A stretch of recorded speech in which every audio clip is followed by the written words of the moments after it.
Hello, everyone. This is Matthew here. I hope you are doing well today. I wanted to record a follow-up video to my last post about Saturn and his traditional associations with death. I want to provide more support, more justification for that, and maybe convince you of it if I haven't done so already.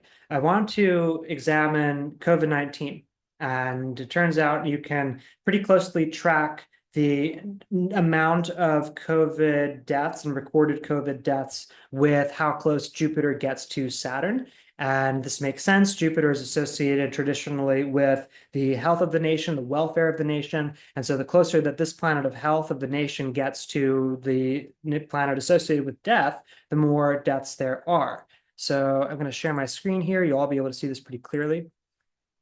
So the right is the chart at this point, showing when Jupiter first moved into Capricorn and this whole narrative began. On the left, we see three different spikes in deaths.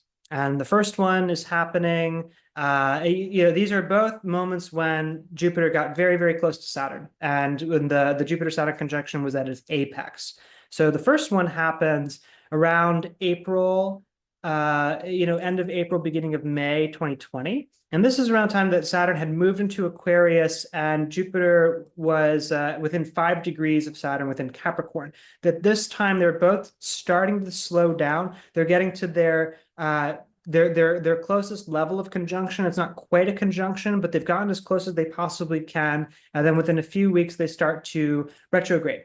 Here they've both retrograded around mid-May of 2020. And I remember this time, it was, March, April of 2020, where lockdown had first been declared in the United States, and there was a lot of panic, there was a lot of intensity. Mars isn't visible here, but Mars was also getting involved.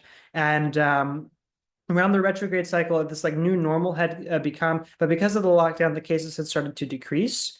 And you see now they're starting to drop. Here it is in, early mid-May on the left, and the cases are starting to go down. There's this little bump, this little increase right here around end of July, August. And that's when Saturn retrograded back into Capricorn, and the Jupiter-Saturn conjunction starting to happen in the same sign again. So a little increase there. Then it starts to flatline. And then we notice around October, November that the cases start to, and the death rate starts to shoot up again. And this coincides more or less with when they each leave their retrograde cycles and Jupiter starts getting closer and closer to Saturn again. But here it shoots up a lot more because now they're actually going to come into conjunction. So they're getting closer and closer together. And here's the actual conjunction on the solstice of 2020, December 21st, 2020. That more or less coincides with the actual apex, the actual peak here, when they reach their highest, when the number of deaths per day reaches its highest amount. But then it starts to taper off and drop pretty shortly after that. And we can see around this time that it's dropping from February all the way down to May at first. This is when Jupiter is in Aquarius in the same sign as Saturn, but quickly moving away. And then it's in mid-May when Jupiter moves out of Aquarius and moves out of Saturn's sign and moves into Pisces. And this is when, the worst of the Jupiter-Saturn conjunction is over. And we also see we've already passed the highest amount of deaths by this point. And I remember mid-May, that was when the masks first came off in 2021. After a year and a half of Jupiter being ruled by Saturn, things started to lighten down, things started to cool down. That mostly coincides with this low point, this trough here that we see in the graph.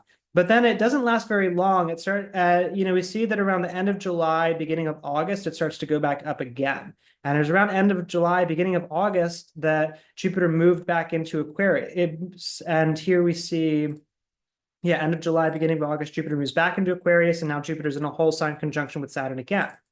Jupiter continues to move closer and closer to Saturn, and he's in the same sign as Saturn, and that coincides with these two crests that we see here.